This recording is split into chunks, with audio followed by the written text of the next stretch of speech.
Welcome back to the YTG Podcast. Welcome. You are new here, my name is Niko. I'm an automotive photographer and now amateur racing driver. I'm Shaun, and I am the owner of this lovely shed in Keysborough, YTG Young Timers Garage. Here Welcome. on the weekly-ish YTG Podcast, we're going to give you the sort of inside scoop inside the automotive industry in Australia, as well as some fantastic stories, motorsport, anything car related. So, and a bit of electric car hate. Join us on another episode, and we hope you enjoy. Welcome back. Hello, it's been a while. I'm Niko, if you forgot. That's Shaun. Yes. Shaun's in a button-up shirt today.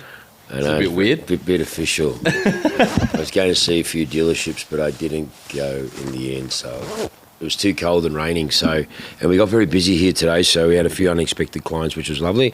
So excuse the officialness. I'm not that official in a shirt. Anyways, lovely to see you again. It's been a while. We're going to kick straight off into entertainment for you. We're not going to waste any time. There's a lot to catch up on and there's a lot to cover. So we're going to start with some stories from inside the automotive dealer land, from experiences that we have had over the last month, interesting clients, interesting situations, stuff that you might find entertaining. We can't mention any names. Dear listener. Yes, we will. There might be some redacted. Look, I doubt very much. Look, let's just say this is not much. the kind of story that a normal dealer would be sharing to the public. Well, we want to show you what it's like, what the kind of people that we deal with. So I'm going to start things off by asking Shaun. Shaun, we are currently listing the most expensive car on car sales, which is a Lamborghini Countach. Yes. Could you please tell me the sorts of inquiries that you've had on that car? Okay. Well, look, again, been doing this a long time. Very grateful, a lot of big joints, had some heavy cars in our time. So I've experienced it more so than most, only because of the space I played in.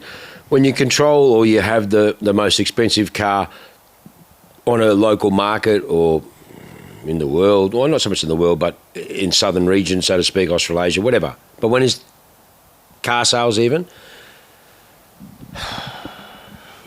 you attract a certain person. It's not a client. It's not a client. Fuck no, it's not a fucking client. No. You fucking laugh, honestly. I've seen some fucking batshit crazy stuff, but this one especially. I mean, we used to get it at Duttons and fucking get people that would offer you a fucking slab of beer with their ute and all that sort of shit on Enzos, when that idiot put them on. Where'd he put them on? And I fucking lost my shit with him. The Gumtree or something? Gumtree, yeah. You put an Enzo on Gumtree? Yeah, anyways, it's a long story, but yeah, that's another whole fucking story about that anyways. So I've dealt that, again, my whole career, and you deal with crazy shit. It is what it is, you know. I'm pretty thick-skinned, but I got offered ex-wives. Fuck, don't need any more. I've been offered some fucking, what do you call it? OnlyFans, yeah? Yeah. Fucking some mole on OnlyFans, all right? Some dickheads pay to see their fucking feet, yeah? Yeah. Okay. So she fucking offered us, I don't know, whatever the fucking value is, equivalent, I guess, of what some fucking pricks are. And I've heard some of these fucking chicks make fuckloads of money, right? Yeah, they do, yeah. Never been, don't even know, you have to be registered. We don't have a fucking clue. Anyways, so this fucking thing goes, you guys can have, I think it was 12 months of, like, I don't know, like a membership, yeah. I don't even know how the fuck it works, let alone, fuck off, feet. What the fuck? Anyways, it's of value, obviously, to some prick. Yeah. But she saw that as a value. Mate, she was serious. That's crazy. There's no way she could be serious. She was fucking serious, mate. So we thought we was having a piss on, but gave her, like, whatever her OnlyFans thing. Yeah, and all right, that. yeah. I don't fucking know. Well, again, yes, good afternoon. Oh, you actually spoke to her on the phone? Fucking spoke to her, and then she was fucking serious. I go, hang on, stop. Okay, I've been doing this a fucking long time, darling. I go, you are fucking serious. You're serious. And she's like, yeah. Okay, so anyone knows me now, I fucking am. Okay, so some fucking prick pays you, whatever it is, and she takes in different currencies, she'll take Bitcoin and shit, I don't know, whatever the fuck. Yep. And you fucking send them, I don't know what the fuck this thing looks like, but in saying that, photo and feet and different things and all that, and I am a feet person, but in saying that, You've got more than you bargained for already, people. I couldn't fucking believe it. And I was like, no shit. And she's fucking serious. And I'm like, fuck me, I've heard some fucking batshit crazy stories. And she's laughing. And then she goes, you don't think I'm serious? And she's willing to give me her fucking things to go. I go, no, slow down, darling. I go, look. Here's the deposit.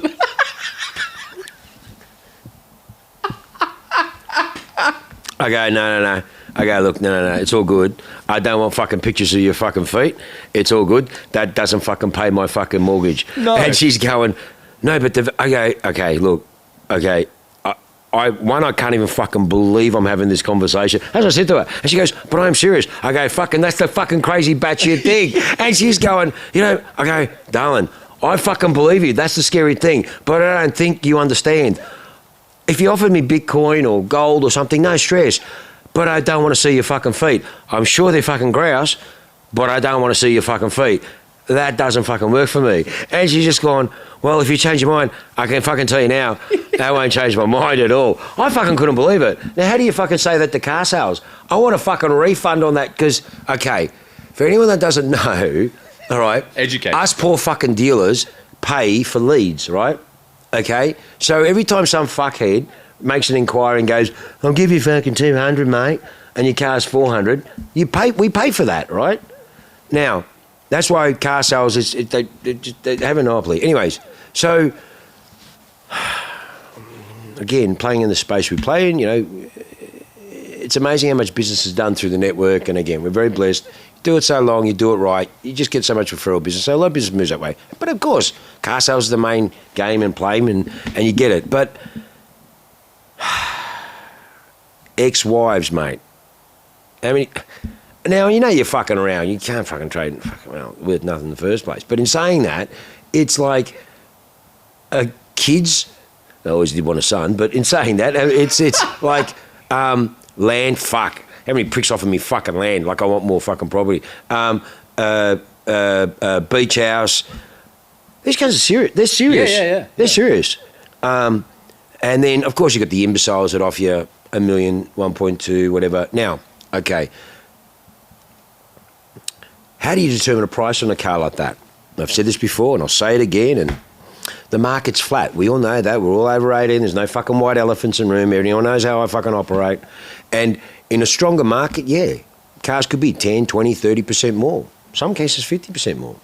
But the market's not there. But when you've got a certain car and you price it accordingly, and how I mean accordingly, this is how I look at it. This is an educational lesson here, people, folks. Listen to this. So in saying that, again, I've been doing this fucking long time. You've got a car and we're looking at doing a brokerage or buying it, whatever the case may be. And how I look at marketing that car. Now, 9 out of 10 of us car people out there have always fantasized about, I can import, bring it out, I look at the overseas, man, I do it all the fucking time. And we do that, and we look at it and we go... Cars can often look cheaper overseas, and you go, I could bring that here, and then... You do the exchange rate, all that sort of stuff. But the mathematics and the reality of it is 9 out of 10 think about it, 1 out of fucking 10 do it, all right? And it's not an easy fucking thing to do. See, what people don't understand is people are people, mate. It doesn't matter in your fucking China, India, Russia, fucking America, whatever the fuck, or UK, Europe. If you don't have someone here, or you've never been here, or you may have on a holiday, you're looking at a car, it's human nature. You're nervous. You don't know who the fuck we are. Dealers are dealers. People are scared. They don't understand. So when you give them as much confidence and comfortable, whatever, it's still nervous. It's no different to someone fucking buying, especially something like a fucking Countach. Okay, so, couple year production, one of 33 genuine right-hand drive cars, typical Lamborghini. Mathematics are always a little bit vague. Some people say there's only fucking 15 in that condition, fully restored, nut, bolt, matching numbers, blah, blah, blah. It's perfect. Trifecta. You want to throw a rock? Again. The car gets driven regularly and it hums. We drove it. I drove it. I mean, like, this is fucking third world fucking problems. But in saying that, how I priced that car. So going back to that. So you look at the car, you look at the best equivalent car in the globe, and you look around it. So you want a right-hand drive car, that you make left-hand drive, but 33 right-hand drive. You look at it and you go, okay, well, that car, most of them say you go to UK or South Africa, maybe Hong Kong, but rather maybe go. Rust. Yes and no. People that buy that car, these cars don't have rust issues, very rarely, because they're fucking connoisseurs. They put them away. Very rarely you find. But anyways, cars should be generally a good car. There might be resto, that sort of stuff. So the cars in the fucking, a guy like me in the UK, no different. Guys looking, he's going, fuck, okay. In Europe, there's fucking 3 right-hand drive cars, and they start at, I don't know, $845, and they go up to fucking £900. Do the maths. Today's exchange rate. Plus, boat ride across, 10 grand with change, up or down. Tax, 33%, luxury car tax. It's the first time it's registered here. GST, 10%. And if you live in our fantastic broken state of Victoria, we're 9% stamp duty. So that's nearly 50% on top of the exchange rate, pound price that you're paying from the UK. Okay, now, the same car, those cars, you can't land those cars here. You can't. Even if you have me and I'm your fucking ace. Yeah. And even I. Mate, it took me a year and a half to get my fucking Novatec in here. Yeah. And that's even rarer. That's 1 of 5. So in saying that, it's not easy. But that car, I priced it accordingly. If the market was strong, that car was well over $2 million. Market's not there anymore. Mm-hmm. Market's come back. So if you can't land that car for less than 1.7, 1.75 in a perfect world, and that you flying there and everything like that, fucking whatever, which doesn't happen. I've been doing this way fucking too long. Why don't you just pay the extra 100, 200,000 and buy the fucking car that's here? Yep. Hello, McFly. Fuck. It's a no-brainer. Oh, but I don't want to pay the premium. Okay, no worries. Well, then you're just a shit prick. Yeah. Go and deal with the customs. Go fucking, mate, just go and do it, mate. Go and have your car stuck with the government for 6 months because they don't want to. understand how many times I have heard, and we know, don't forget, when we were at Duns, we had a lot of cars moving in and out. Yeah. Mate, I would get clients fucking ring me going, Shaun, my car's here. I go, yeah, no, I believe it is. Evil hasn't picked it up yet. She's due. She flew in, because we used to fly a lot of our cars. Yeah. And she fucking come in last night or so. And again, I had a team of people and we know everything was and whatever. So I go, yeah, Niko. And you go, yeah, Shaun, it's here. And I went, and you send me a fucking photo while I'm talking to you and you go, check your phone. I go, for fuck's sake, because I'm fucking prick at the fucking airport or whatever. It's just, bang, put a social, bang, bang, bang. Yeah. And, if it was one of those cars, it's fucking 99% coming to us. Uh-huh. You know what I mean? Yep. But when your client rings in and goes, my fucking car's here. Oh, no, well, I think so, but he hasn't picked it up yet. Yeah, he knows off the internet before you. Yeah. So when you look around and you do the maths, I'm not being a smart ass. So when you offer 1.2, 1.3, you're a fucking idiot. I'm sorry.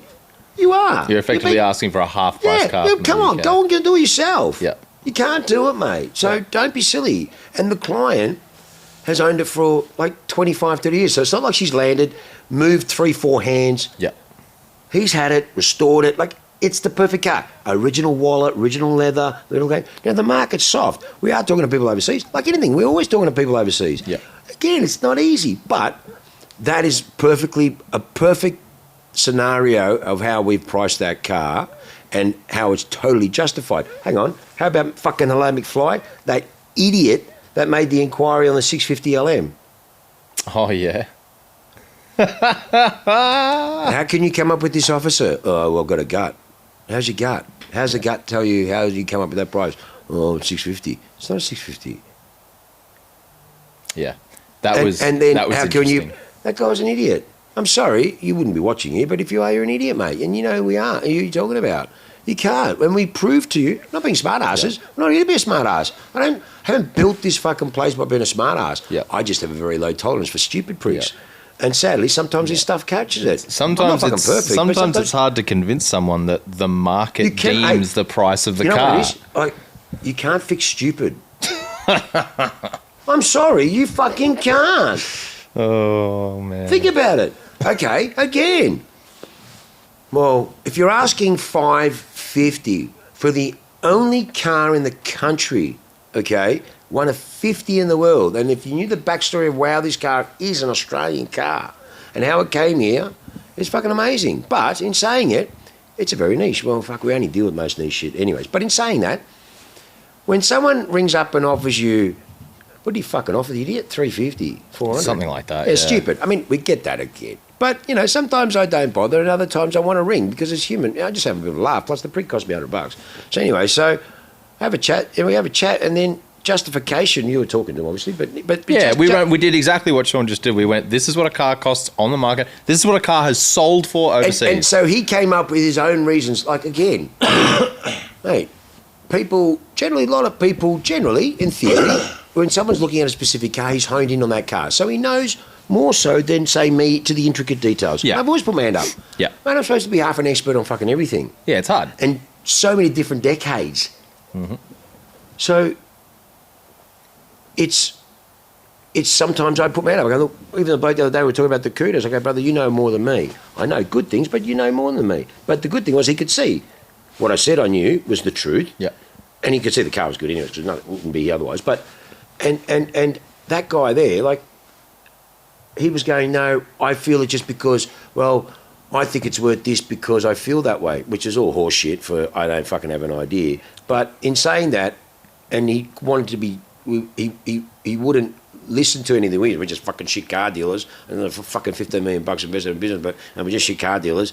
And so when we sadly tried to get any answer, and we couldn't because the guy was just being silly, we showed him what the last car sold for. Now, granted, ours is an Australian car, the only Australian car. You can bring this in because it never really technically came here. So this is one of the younger car, low volume you can bring in. And they only made, I think, 9 right-hand drive cars out of the 50 cars.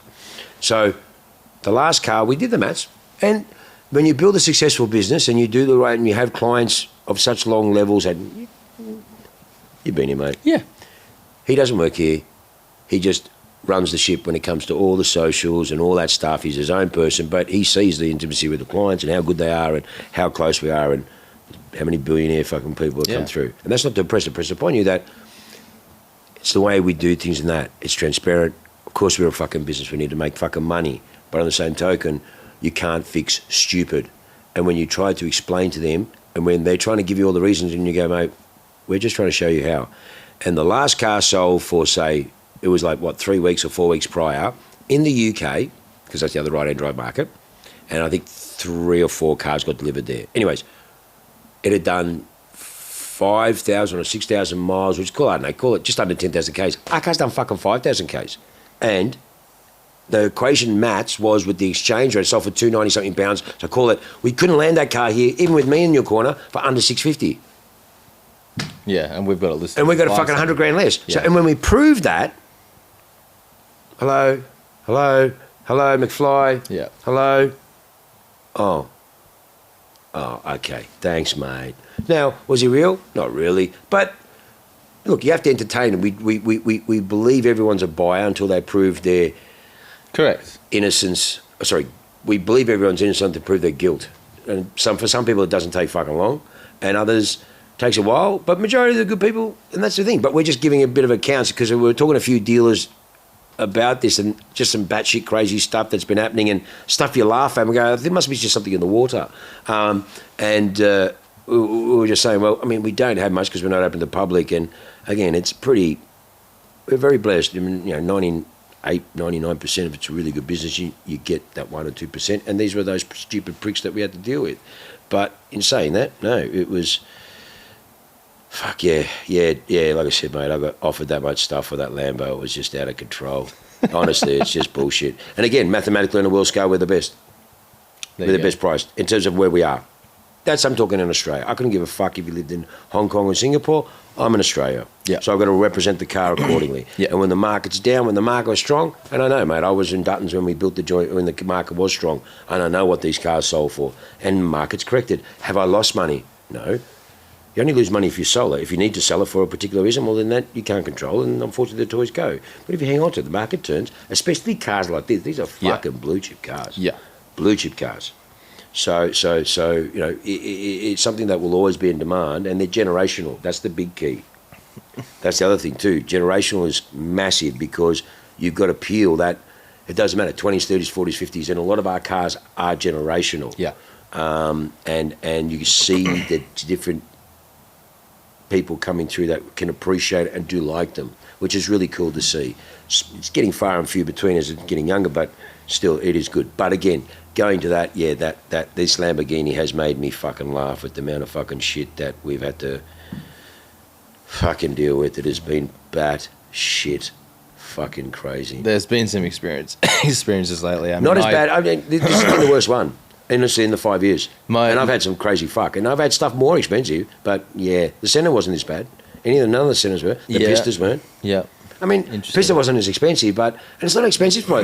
Cars attract certain things. Yeah. You can't fucking control that. You just do. I've been doing it fucking long enough. Yeah. And that's why I don't carry certain cars too. Yeah. But yeah, fuck. I didn't expect that. I expected probably better. Yeah. Well, I mean, I had an interesting experience with the Bentley this week when the client rocked up. He inquired twice overnight on the same car. Inquired twice, so he's cost us twice as much. Why?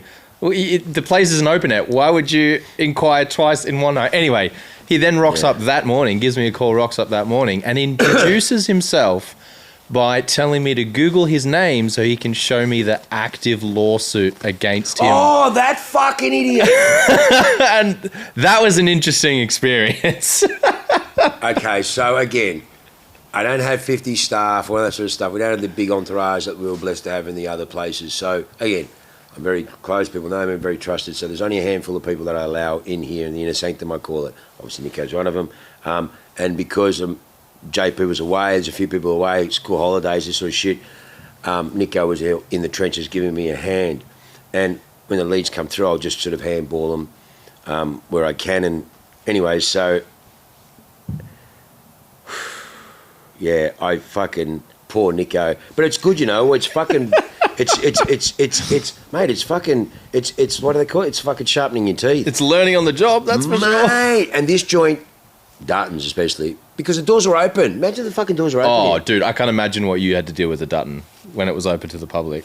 The stuff you must have seen there, mate. Oof. That's why, mate. He was cooked. Yeah, he was hard to talk to. He was cooked. Like every time this poor he'd guy say was something. with him. This poor guy was with him, and anyways, I'm outside with one of the truckies or something, wasn't Yeah, it? you were somewhere. I was outside having a smoke with the truckies. Anyways, he comes out. Oh, we knew this bloke was coming because he made a fucking few inquiries, so that can go both ways too. Yeah, and I don't judge any fucking prick by his look. We have no fucking idea. Half the people wouldn't even know if there was a billionaire sitting next to us and he's in shorts, and some of them are. So we don't judge anyone.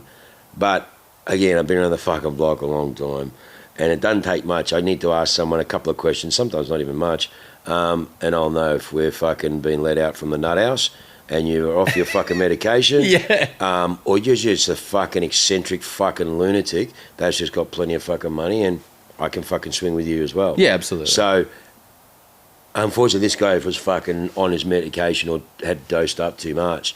So, this fucking cat was talking about, fuck me. Anyways, he comes out and grabs me. He's like, we used to have a saying back in the dealership land that if you're with the fucking someone or client or whatever and you catch one of the crew's eye, it's drowning, not waving. Yes. And it's like, yes. Hey, and you know, that fuck, was Shaun, need to get help, Shaun. So I saw the drowning, not waving. So the young lifeguard fucking saw the fucking shark, fucking whatever the fuck it was, and then so he came outside and grabbed the old guard.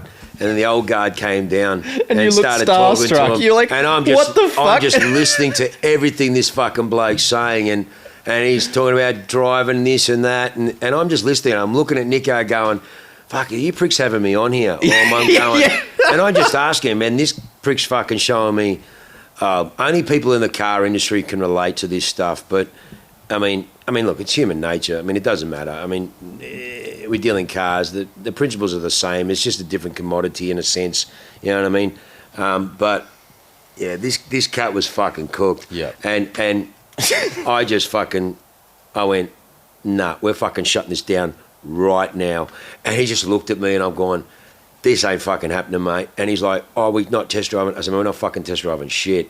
I go, mate, you got too much shit going on in your fucking life, mate, and you've just given me a headache, and you don't need to be buying a Bentley. Yeah. And I don't need to know about the ATO and the money seized and, oh, mate, the bank accounts are frozen. But it won't be frozen but soon. All this gibbity, but that's all, folks. No, mate. I've just turned around and anyone again knows me. I don't give a fuck who you are. I don't. No, mate, this fucking conversation ends fucking right now. And he's just sitting there looking at it with his idiot mate. And I'm just going, yeah, mate, you guys, we're done. Go away, sort your fucking life out. Bentley's the last thing you need to fucking be buying. And when you sort your shit out, come back and see us. Yeah. Goodbye, gentlemen. Oh, off we go. Here's a fucking door. They're like, fucking like the... And I mean, goodbye, off you fucking go. And they just sat in the fucking car. They did. Now people might say, oh, you're a fucking idiot. You just sent them away. No, mate, trust me. We don't, mate. Even if some person's even got half a pulse. And I think I always try to give someone the benefit of the doubt. And anyone who knows me, again, runs on the board, speak from it. So... Well, the only reason we know this story was because we gave him the benefit of the doubt to explain himself first. And even though there was fucking gibberish and fucking definite come down of heavy fucking medication, hey, I'm not fucking normal, so I can adapt to anyone. But again, we gave the prick the benefit of the doubt, and we sadly introduced him to our finance partner, who are absolute geniuses and got more runs on the board than most people. That's why we partner them, because if you look at the place, the shitty ain't easy to finance. So after they had a chat to them, they needed the same medication that poor prick was on.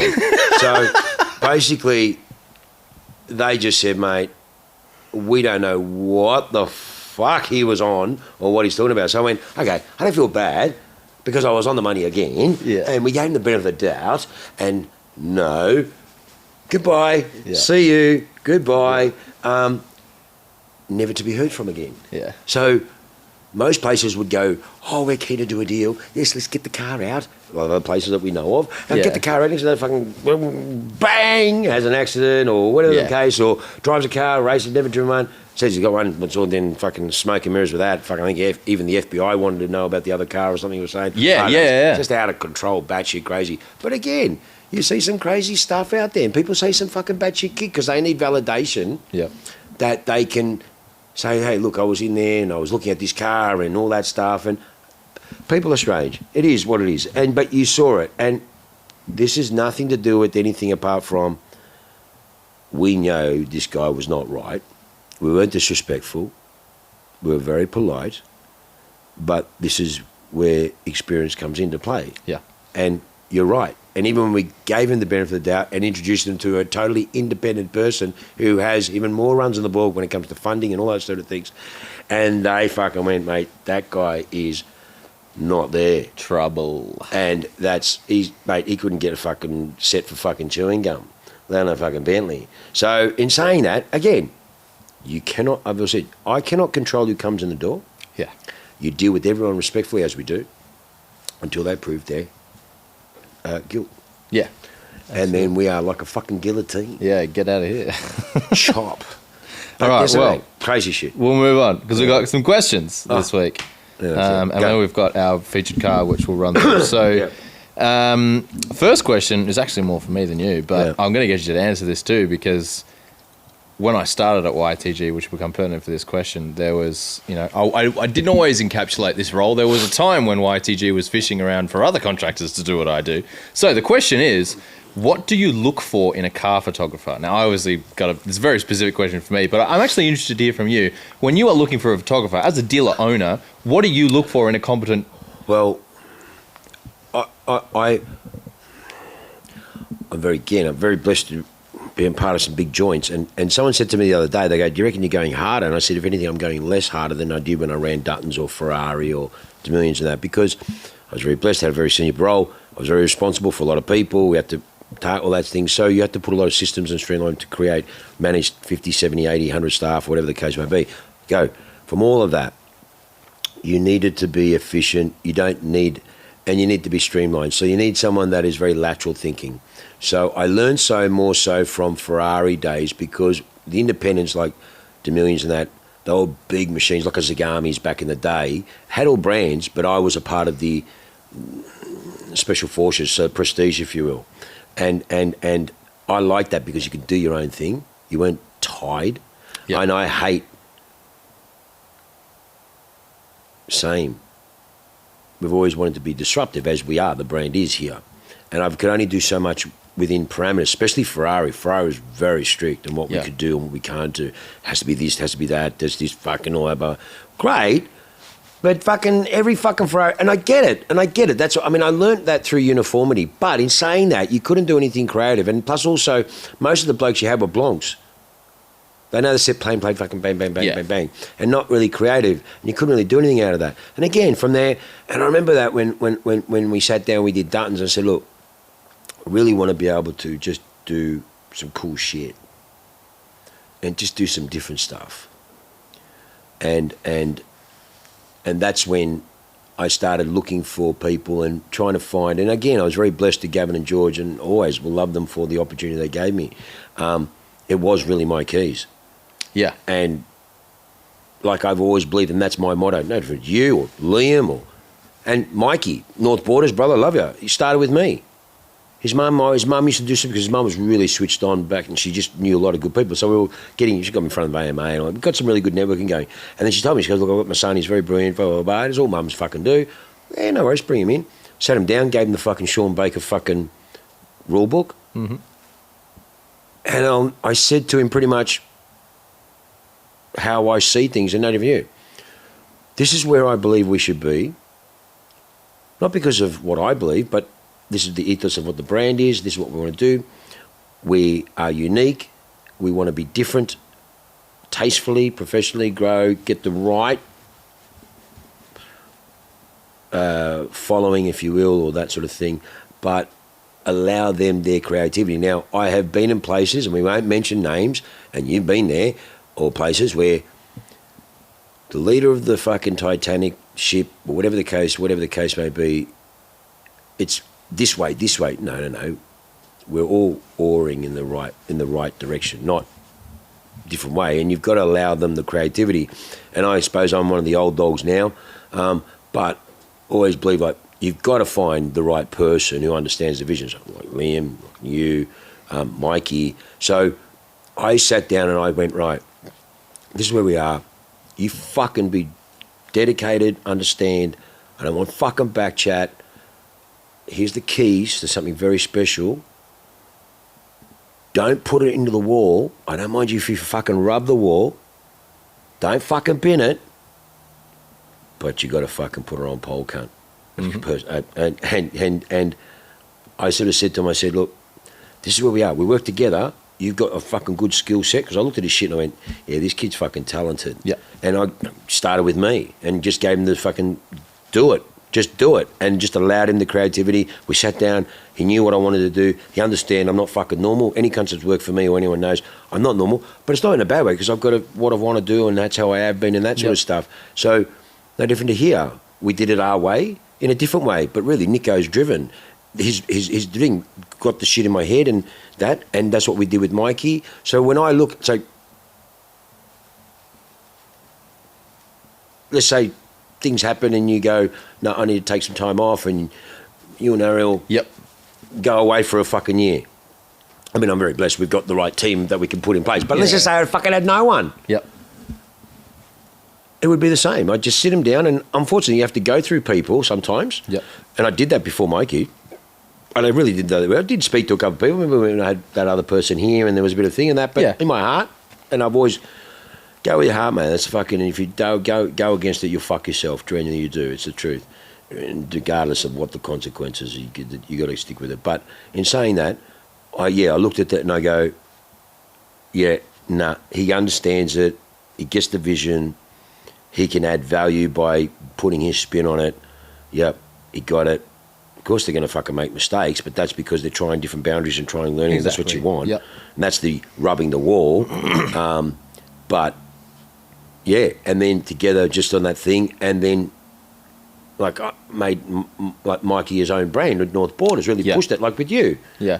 People used to go, like really, okay, Mikey sort of worked for us, but not really. I knew, I'm not stupid, mate. You know what I mean? Like, he was a good kid. I could see him on the fucking, and I knew he would go and do his thing. Now, did I know I was going to open YTG fucking 10 years ago? Of course not. But I wasn't stupid. So I knew that, well, okay, well, there's no point in me trying to fucking restrict him and hold him. I knew he was very talented. I knew he was going to do amazing things, as he has. But I allowed them free. That's why I'm very grateful, very loyal to us, and we go a long way back, and gave him the opportunity, and it was a massive fucking opportunity, and he didn't fuck it up. He fucked that up a couple of things. I expect him to do that. Yeah. No different. Not say you fucked it up, but there's maybe some things you didn't do, or we could have done, or no different to me, or I probably didn't explain it. Correct. Lol. And that's the thing. It's not that, and you've got to harness that, and that's why, again, in a long way fucking around, I look for someone that's passionate, that gives a fuck, doesn't look at how much he can bill out per the hour, looks at the long game of building a vision, because he can then look back and go, yeah, I'm proud because I was a part of that, growing that. And, and that's what it's about, is something like, we're blessed with this, and then that person, then just, we attract like-minded photographers, because we're not for everyone. We don't want to do it everyone's way. We do it our way, people are copying our way. But in saying that, it's getting the right blokes that love cars. Like, there's cunts that just like supercars, right? And that, I get that. But that's, to me, not a car lover. I don't think that's a car lover. Interesting. A car lover, to me, is someone that appreciates all cars. Like, I can tell you now, and I think people that know me, mate. I can fucking jump in that fucking... that GLC 300 outside, that fucking trade-in. Yep. And I can find something good in it. I can jump in. I had fun jumping in your fucking Megane and driving it back. It was just fucking grouse, manual change the gears and shit like that. But what I'm saying is, I'm a car lover. I'm an enthusiast. I'm actually a genuine enthusiast. I love cars, except for fridges and that sort of shit. But I appreciate cars, and the majority of people that shop with us are the same. We've had a lot of clients coming through. Normally, 80% of the business over the phone. But we had a lot of clients throughout, and they were looking at different stuff, but appreciated the other stuff. Doesn't mean they would buy it, but they appreciate it. They got it. Yeah. They loved it, and that's what it's about. Whereas I've had people come in here. They came to look at a supercar that I happen to have, which I don't normally have, right? And they were a different type of clientele. Yeah. So I get it. I don't want to play in that fucking space. So for me, it's also a very different market. So you need to be able to photograph it properly, capture the element of the car, think of it as a different way, because there's a lot of those old bespoke stuff that, like I said, the 296 as opposed to the 488. Yeah. Just had dials. Yeah. Just little things like that, analogness of it. Yeah. The fact that, you've actually got a key to turn instead of the fob in the middle and just hit a click and then a click, and then the Hoover starts, and then then the rice paddle starts. But in saying 296s do not sound good. They do not sound good. Anyways, yes. Right, no, so that's what I look for. I look for someone that has a vision, wants to see himself be proud of something to grow, that he can actually has a lot of input. It's not me fucking telling you, this is how I fucking want it. Yeah. I think you can speak honestly. Am I like that? No. No, it's fucking, mate, it's less, how can we do this? Because you grow, we grow, the brand grows, and it's the long journey. So really, there's a lot of guys out there that we get people all the fucking time coming in, fucking want to photograph, do shit for us. I just fucking handball them to Niko. Yep. I ain't got fucking time. Yep. And again, that's great because I want to do this, but not everyone can do it. Just because you've got a fucking fancy camera and you go and fucking take photos, don't mean you can fucking do this shit. Correct. There's only a handful of fucking cunts that can do this. Yeah. People that can do this. Yeah. I've witnessed it, mate. I've had my whole fucking thing. Fucking hell, mate. I've had car spotters. Yep. My whole fucking career. They'd be sitting on the fucking corner in Sydney at Ferrari, fucking waiting for some cunt to come out of the fucking driveway, or Lambo up the road. Then at the Millions with all the fancy cars. Then at fucking Duttons. Oh, that was the worst. In the back street there, all these little kids. They get fucking knocked over. And then private people. Shawnee, can't you get rid of these pricks? I can't, mate. It's fucking public. Yeah, it's They're public. private. Yeah. They don't want to see their fucking faces photographed of their sports cars coming out. Yeah. So it's like a catch-22. What do? Thank fuck we're out here. No one comes out here, which is grouse. Yeah. Unless we have a cars and coffee, which we're going to talk about that later. Anyways, So no, I think it takes a special person to capture these cars. I think it takes a special person to really understand them. That the old cars, there's a different essence in the way you photograph them and so on. And I've had so many photographers over my career, external, internally, given to me company-wise, this, that, and there's only been maybe a handful that I thought, if that were worthy. That I always look at someone that if they work for me, if I had my own business, would I employ them? That's how I looked at someone. Yeah. Because the companies I ran, they were my companies. Even the directors just said, well, this cunt owns the joint, we just pay him. It's like, I'm very blessed. That's where. So, obviously, from that other fucking batshit fucking crazy place, no, it was out of fucking 18, I think it was fucking 2. 3 I burst and I still keep in touch with 2, and the other one, no. Yeah, 2 of them are here. Yeah, that's what I'm saying. Hello, Tristan. Hello. Fucking only best thing that fucking happened out of that fucking joint. But anyways, in saying that, so yeah, it's. Well, have a look at. We were just fucking talking about it. Look at the way you guys are fucking. Look at Tristan. What a fucking champion. How great. Kudos to his success. Kudos to your success and the growth and where you are and you sit back and you go, well, it's just a bit of fucking self-belief and this is the journey you want to go and you want to align yourself with the right brands and all that sort of shit. Yeah. You can be fucking sellouts and go fucking be a hooker and fucking just go anywhere. Yeah, but what's that? Who gives a fuck? Yeah. You stay true and go and that's the same. It's an interesting perspective from a business owner looking at what you look for from a car photographer. I'm different though, brother, to a lot of other dealers. It's a very different setup. But it's good because it's what people need to be heading towards. So, in the way that I was going to answer this question was very photography specific stuff like creativity in their eye and the way that they frame a photo. You only need to see 3 or 4 photos from someone to tell immediately whether they've got that eye. And some people have it, some people don't. Yeah. Some people can train for it for a long time to build it up. Some people have it naturally. Some people will try forever and just never have it. So and you can look straight away. I never looked at the photo. Correct. Totally. So I'm going to come full circle with this, right? I'm going to come full circle. I've actually never went, take a photo. Oh yeah. I've just gone, no, this prick knows what he's doing. I've been around the block. I'll be actually disappointed if he disappoints me because I missed it. That's step one. Yeah. That's step one. Yeah. Are the photos competent? That next step is editing. What's the editing like? Which kind of goes in line with that. If the photos are good, the editing is good. And the next thing you look at is how long do they take to turn around and edit? If you're hiring a photographer and as a photographer you're making your client wait a week for the photos, not good enough. No. So that's step 2. So what are the photos like? Have they got that eye? Can you see that they've got that creative flair? How long does it take them to turn around a job and get it done? What kind of gear do they use? Which, look, some people say gear is not important, but to me, as when you're looking for someone that you're going to trust with your brand, you need to know, do they trust their own ability enough to be able to invest themselves with some quality gear, right? If they're rocking around with a $200 camera because they can't afford it or don't want to spend the money on it, probably not someone to invest your business in. Yeah, but on the same token, some silly prick who's got a lot of money buys a supercar, can't drive it and puts it into the fucking wall, as opposed to some imbecile that's got a lot of money. It's not, it's just one of the many things, right? So you got to look at them all together.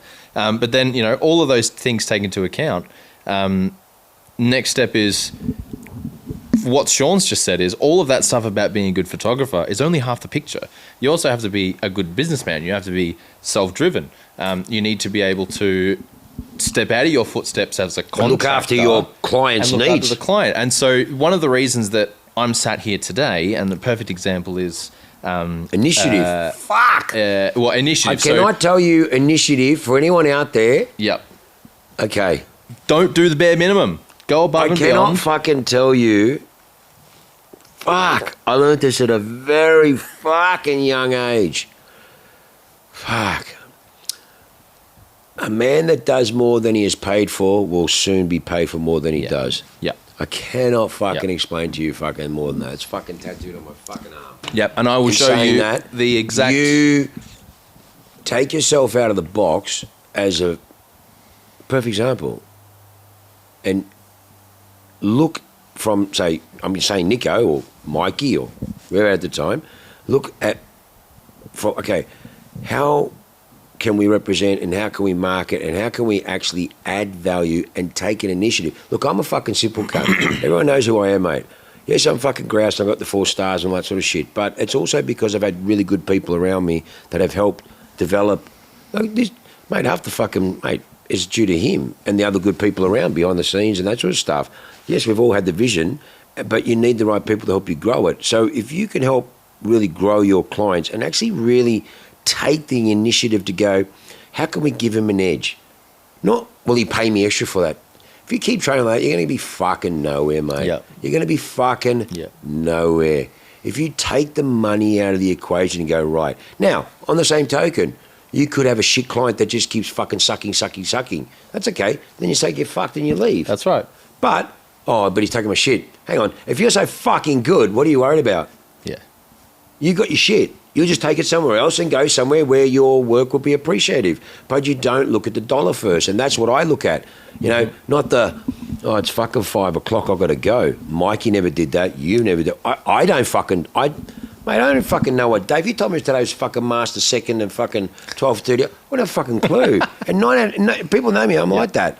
But you need someone with that. No, I can't expect that. You've got a family, you've got young kids. I can't expect that. But that's where the self-drive and the self-go, you know what? You've also got to pick your clients. I can see a longevity with this client and I can see mutual growth and how I can add value. And if he's not a shit cunt, he will give me that good value back. And that's how you got to look at your client, especially in this fucking space. Exactly. Mate, every person's been a fucking you. Mate, we get hit up for fucking work as much as pricks are hitting us up for fucking sponsorship. And we're very blessed and humble, but it's like everyone's a fucking detailer today. Yeah. Mate, have you seen the shit out there? It's so complicated. Fucking stage this, stage 3, stage 4, fuck off stage. Ceramic, mate, where I come from, the best artisans. Mate, I know I'm not fucking stupid, but people fall for it. Again, just be simple, be straight. Don't overcomplicate shit, mate. Yep. Add value, initiative. Add value and add initiative. I live that way. That's what you got to do. So here's what that looks massive. like. I'll give you add value and initiative. I'll give you some real world. You fucking say it the way it comes. I know what I am. I'll give you 2 real world examples quickly before we move on because we're running out of time of what initiative and adding value actually looks like, because it's easy to say that, but you know, if you're a young photographer out there, for example, and you don't really understand, well, you're a fucking perfect example of what can be achieved by doing it right. So and Mikey, when I started at YTG, as I alluded to back at the start of this question, YTG had another partner, and between the two of them, they were looking around for all sorts to see what might be their best cost-effective solution, you know, all sorts of things. So we had a number of people through the door. I was one of them. And there was one particular one who did a lot of the video stuff for us quite a while. And I looked at my pricing structure from a YTG is my business. What would I be happy to pay a contractor that's a win-win situation? Whereas this other contractor, who's an awesome guy, by the way, nothing against him, but he priced himself as this is what I think I'm worth, and didn't want to look any further than that. And what happened is my relationship with YTG went up because I was adding value in the sense that I was charging something they were happy for, and I was able to build a relationship which I knew was going to grow into further things, like where I'm sat right now. Where is he right now? Not here, because he was more focused on his rate there at that time. And so that's adding value, right? And he still hasn't rip a bloke, but still hasn't done anything more than it's a side hustle. So this is what I mean by add value, right? Look at what you're doing as a contractor from the business you're working for's perspective. Yeah. And what would you, if you were in that business shoes, be happy with receiving and paying for, and make sure you're meeting those expectations, because those are what's realistic. And then look for ways to add initiative and add value. Things like, exactly the same time while this is all going on, and this videographer guy's having a bit of a go at me because I'm undercharging him, and it's making him look more expensive because he wants to charge what he thinks he's worth, and that's totally fair, and I totally get it, and nothing against him for that. But I had a future long-term plan involved with my pricing structure, and I wasn't going to let him affect that. So the conversation that's all I going had with on. him, with the other person, is the same conversation I had with other people and Niko, but because at the time there was someone else involved, and so he had other input, and that's why I got rid of him in the end, because that was 2 seconds a game, because I was able to take control really of my own destiny, and it was really all my doing, and then implement. By chance, the universe puts it that way. Niko and already had a bit of a relationship from the previous place. Yeah. So there was already a connection there, and I could already see the talent. Not even when I saw Mikey, not even when I saw Liam. But the timing was out, and then the timing came, and then when I pissed the other person off and got rid of all those other shit in the background, full control, and then we had the chat, and then knew that, could already see it there. That's why with Liam, it was a no-brainer. You're the partner now for the new place. So this is the value add, right? So while that was all going on, we're having these conversations, I noticed that you guys weren't very happy with the social media side of things. That was terrible. What was being run. And so I, in this situation, looking to play the long-term game, my pricing structure is set that way. I'm looking around, seeing what else where can I pick up a broom and do some sweeping of the floor, because that needs to be done and no one else is going to do it. I saw that the social media wasn't being done properly and they weren't happy with it. So I went, hey, can I do that for you? And, one step later, now I'm involved in that. And, times that by 10 with a whole bunch of different stuff that I've been able to say, hey, can I help with this? Can I potentially do that? And now I'm sat here doing all sorts of stuff for the business, right? So it's just step by step, finding ways to add value. And as Shaun said, do more than you paid for. Don't ask to be paid for the next thing. Just go ahead and help them do it. Add value to the business. And if you are adding value to the business will reward you for that. I started in the industry for free. Exactly. I worked for free to get a job. I'm not saying you have to work for free, even though I have had people ask that, which I'm very grateful for. But in saying that, it's a matter of how bad do you want it and how do you see it as a future. If you see it as a gig, just a fucking bus stop, then do it. You're not going to get anywhere. But if you actually go, you know what, there's so many other things that can now come from this if I just focus and really just harness on it and play the long game and grind it when it's tough, because it will get fucking tough, and keep going and making sure that you align with the right partners. 5 years ago, would you have said this man here is a factory Suzuki-backed team driver for Hyper Race Australia? Yeah, we don't talk about my racing very much here, but absolutely. That's a whole nother thing. Suzuki Australia. First factory racing car. Yeah, it's pretty cool. Factory team.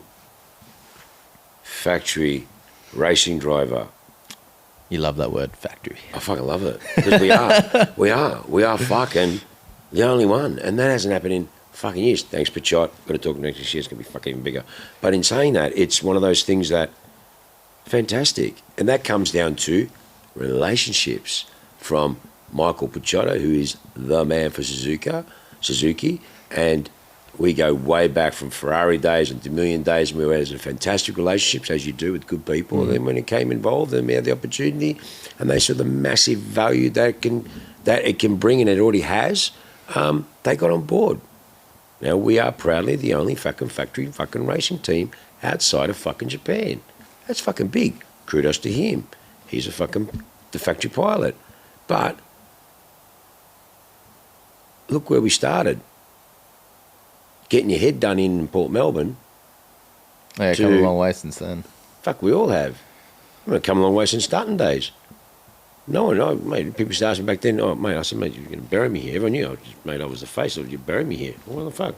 If it didn't happen what had happened, we wouldn't be here. We wouldn't have fucking gone on a batshit land and then fucking come here. So it's like fucking, you know what I mean? It's just like, here we are now. And now we are. Look at this. And on the other side of this fucking fence is fucking the other superstar.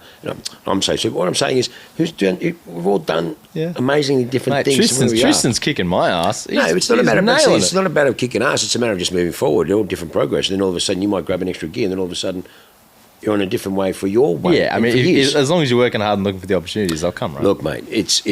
So in saying that, again, what you said is true, and that's you, Liam, Mikey, all that are proof to how you do it. If you're doing it for a dealership or you're trying to do it for independent, which is obviously car related, and giving them a different spin and scope, listen to what the customer wants or the client wants, understand it and add value to what he's doing and come from a different angle. He didn't see it. When Niko or Liam or anyone comes up and says, fuck yeah, I didn't even fucking think of that. And then bang, let's just do something different and roll with that. And then that's what you want, because you go, yes, you got what was in my fucking head. Yeah. It was like when I had the interior designer. She goes, what do you want to design? Mate, at the end of the day, I got fucking 2 sheds here in Keysborough. And so I said, well, I haven't got a massive budget. We want to do something cool and different. And I said I want it to be very cigar loungy. Again, people who know me, chill space, nice, relaxed, cool beats, incense, nice lighting, somewhere you could chill and sit, just hey, just a really nice atmosphere, you know, and she came up with this from my head. She did some sketches. I went, yeah, that's fucking cool. So again, you needed to find the right partner that can understand what the client wants with their own magical spin. Yeah. So it's the Niko French media, it's the North Borders media, it's the scene through Life through optics. Life through optics. Yeah. So I was thinking of the boys in the UK. Yeah. But again, it's their own unique spin and allowing the combination of the two to get to the main objective. Yep, absolutely. All right, well, let's move on because we burned so much time on that. Well, fuck. Here's what it is. It's been a fucking long time between drinks. Our main topic for the episode, with 2 minutes left of our episode, is, have you heard about Apple CarPlay Ultra? You're fucking asking the wrong fucking bloke. Well, let me blow your mind, because I hadn't, and I assume most other people haven't. So, Apple have created, effectively, an entire car's electronics and called it CarPlay Ultra, and they then sell that to manufacturers. So for your Apple CarPlay on your cars? Yep, but it's everything. So your Apple CarPlay now controls your music, your infotainment, your maps, obviously, because it runs through your phone, your calls, your messages, your speedo, your tachometer, your air conditioning, your fuel gauge. That's what it looks after now, or now it's going to? That's what the Ultra does. Everything. Your fuel gauge, your air conditioning. So if I want to put my heating on, you go to your Apple CarPlay to put your heating on, right? It's the whole car. It's everything. The lane assist, all of it. And so the way it works is, one of the first cars to have it is the Aston Martin DBX. Some of the newest Aston Martin DBXs. The one we had? Ours didn't have it. Oh, that's the one with all that new shit. Correct. Yeah, okay. So basically the way it works is you get your Aston Martin, you get in it, and it's a regular car. It's got your regular dash and your regular CarPlay as normal. Yeah. Then you can decide to opt in for CarPlay Ultra. It syncs with your phone, and all of a sudden the whole dashboard, every single screen in the car changes to a full Apple layout. So all of your tachometer, your speedo, all now look like iPhone apps. The whole car. It's wild. And so, like, you know how you've got the little, like, you scroll down on your phone and you've got all of the little dials and stuff for your screen brightness and your volume. So your heating controls now look like your screen brightness dial.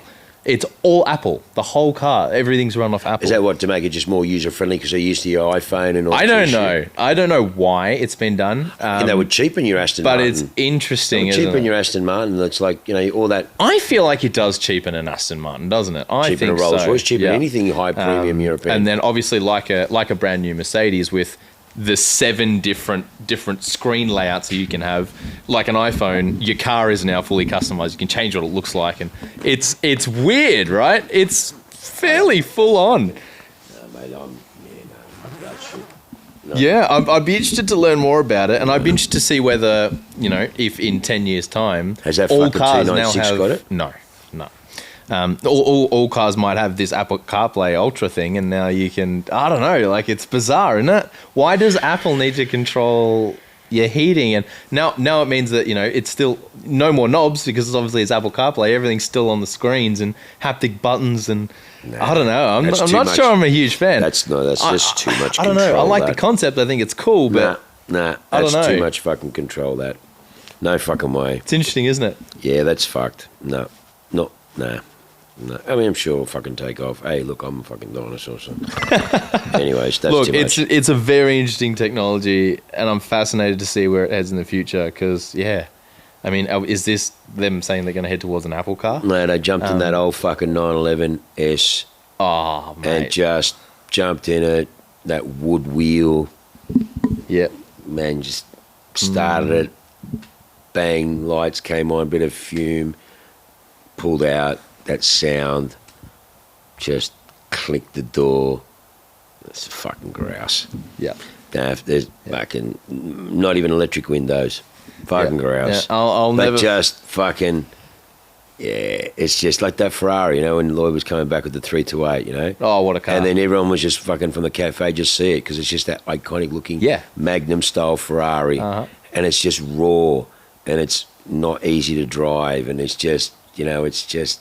Yeah, it's just cool. Yeah, that 328 is an awesome. Yeah, it's just cool. It's very deceiving, very underrated, that car. Oh, well, not really, but management will look at it. But, again, it's just, it's too much shit, brother. It's just too much. It can't. For you to have all the Apple, it's like that Ford algorithms of understanding how much time I have to sell you advertising space. Wild. That's crazy shit. Yeah, if you haven't heard that episode, there is a podcast episode that we did. It's literally titled Ford Want to Sell You Advertisements on Your Own Car Screens. Yeah. And it's all about literally Ford playing ads on your aircon controls. It's wild. Yep. It's unbelievable. Trying to utilize as much space, and the algorithms work out that you can afford to have X amount of seconds off the road, which they should be able to capture you in marketing. Crazy. That's just crazy. That's just batshit crazy stuff. But anyways, on that very predictable new car bad, old car good message. And after such a long time, it's been lovely. Yeah, next episode we've got some cool stuff coming. Yeah, done. So we'll talk to you soon. Ciao, ciao.